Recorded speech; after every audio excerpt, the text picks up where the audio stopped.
This video uncovers never-before-seen footage, revealing how the crash map in Call of Duty Mobile was inspired by real events from the 2003 Iraq War, with gameplay and developer insights tied to actual combat footage. Viewer discretion is advised. Now sit back and relax. Ghost will take it from here. Welcome to CODMobile. In a world where entertainment and reality collide, some video games echo true battlefields more than we expect. The iconic Call of Duty map called Crash looks like a chaotic war zone, broken streets, scattered debris, and a crashed helicopter. To gamers, it's an adrenaline-fueled arena. To soldiers, it's a glimpse into urban combat in Iraq, 2003. Crash isn't just pixels and polygons, it's a digital reflection of real-world conflict. Inspired by the brutal streets of Baghdad and Fallujah, this map brings the chaos of modern warfare into our living rooms. Developers studied battle footage, talked to veterans, and recreated tactics. It's a world where history and gaming blur. Yet for players, death means respawn. For soldiers, it meant survival or loss. This is Parallel Worlds, where virtual and real war collide. Released in 2007, Crash quickly became a defining map in Call of Duty 4 Modern Warfare. Set in a fictional Middle Eastern city, it delivered tense urban combat with narrow alleys, rooftops, and a downed helicopter centerpiece. Its design was rooted in reality. Level designers pored over satellite images and soldier testimonies, crafting a map that felt lived in and dangerous. Unlike symmetrical arenas, Crash offered uneven, unpredictable terrain, much like real city streets turned battlefield. For players, mastering Crash means understanding timing, angles, and cover, skills soldiers relied on in actual combat. Each corner, each window, echoes real war zones like Baghdad and Mosul. When you play Crash, you're navigating more than a game. You're moving through history. The 2003 Iraq invasion was expected to be swift, but urban warfare turned the tide. Neighborhoods became front lines, alleys traps, and buildings battlegrounds. Cities like Fallujah and Sadr City witnessed brutal house-to-house fighting. Soldiers faced enemies hiding among civilians, with improvised explosives lurking everywhere. Urban combat is unpredictable and exhausting, mentally and physically. Troops fought in a constant fog of fear and confusion, their survival depending on split-second decisions in chaotic streets. Crash draws from this harsh reality, transforming it into a playable map, a glimpse of the complexity and danger soldiers faced. Though a game, it carries the weight of history and the cost of war. Imagine spawning into Crash. Footsteps echo, gunfire rings out, and drones buzz overhead. Your heart races, your senses sharpen.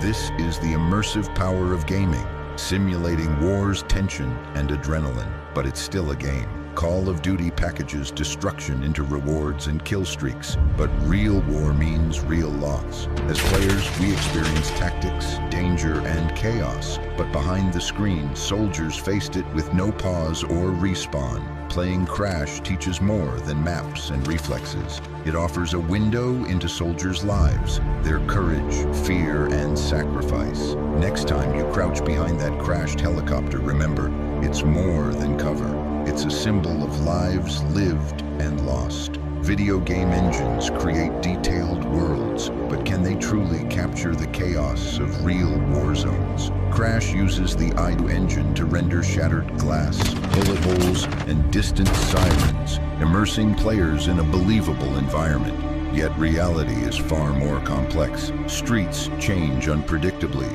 Buildings differ in structure, smell, and feel. Soldiers read shadows, voices, and body language, subtleties beyond current game tech.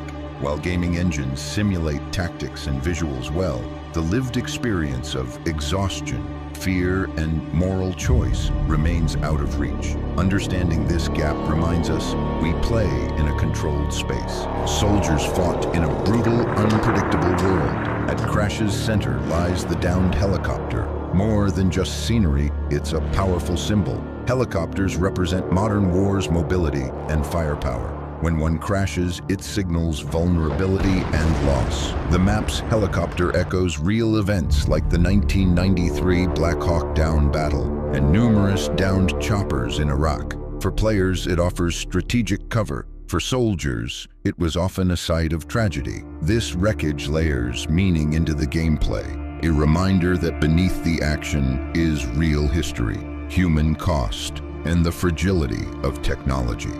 War's psychological scars run deep. PTSD, survivor's guilt, moral injury haunt many veterans. Games simulate combat mechanics and stress, but the aftermath is absent. Player tension ends with the match. Real trauma lasts a lifetime. This contrast is profound. Games let us feel heroic. Soldiers carry unseen wounds. Recognizing this gap can foster empathy. By understanding the roots of maps like Crash, players can appreciate the real pain behind the pixels. It's a call to respect, reflect, and remember. Call of Duty shapes how millions view war, especially the Middle East. Maps like Crash embed an image of perpetual conflict, dusty streets, armed combatants, destruction.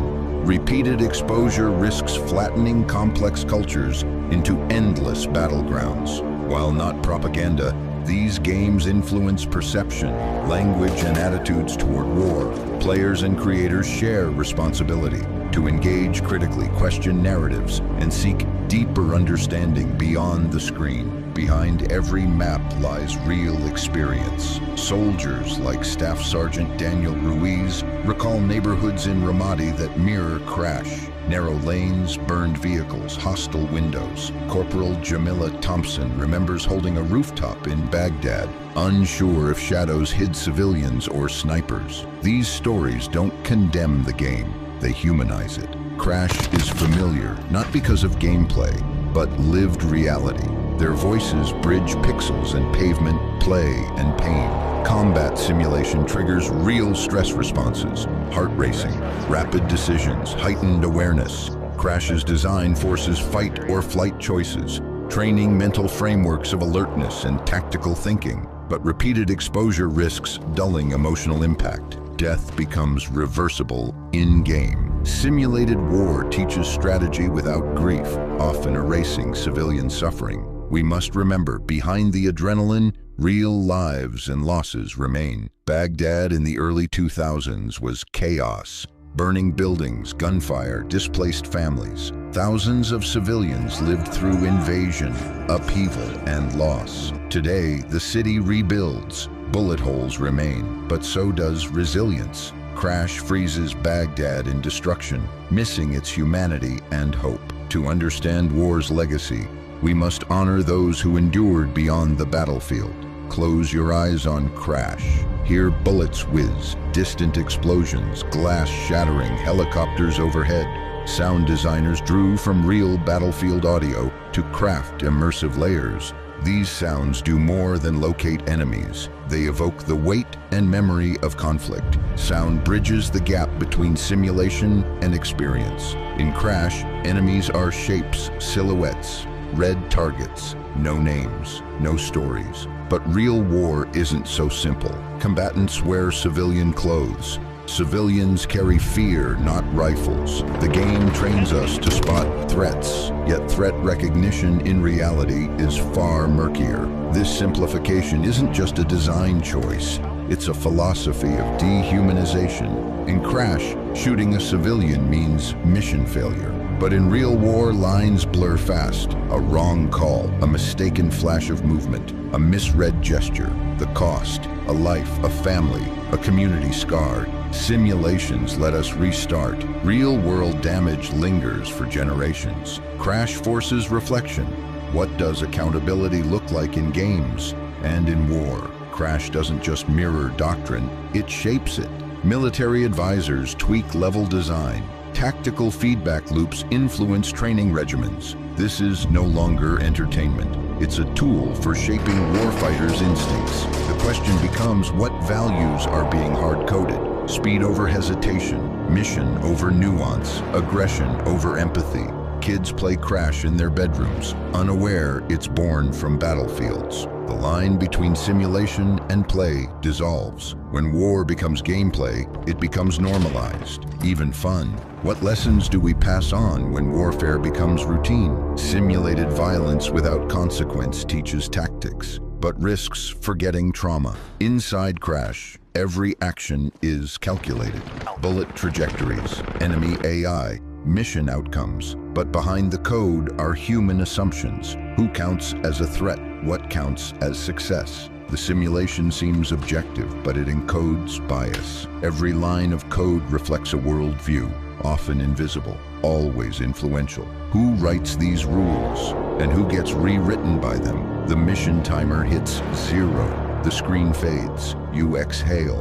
In Crash, the war ends when you log off. But for those who serve and those who live where wars are waged, there is no logout. The simulation ends. The consequences don't. What does it mean to simulate trauma, then walk away whole? And what do we owe the people whose realities we render as practice?